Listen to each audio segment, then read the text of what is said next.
الصفية الزكية النقية التقية الرضية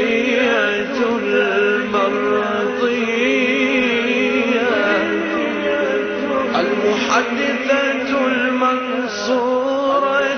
الطاهرة النورية السماوية الصديقة الحرة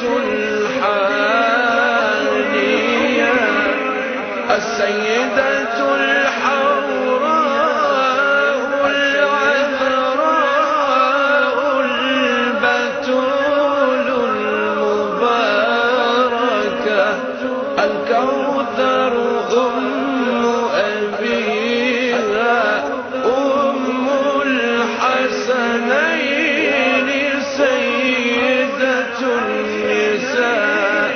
الزهراء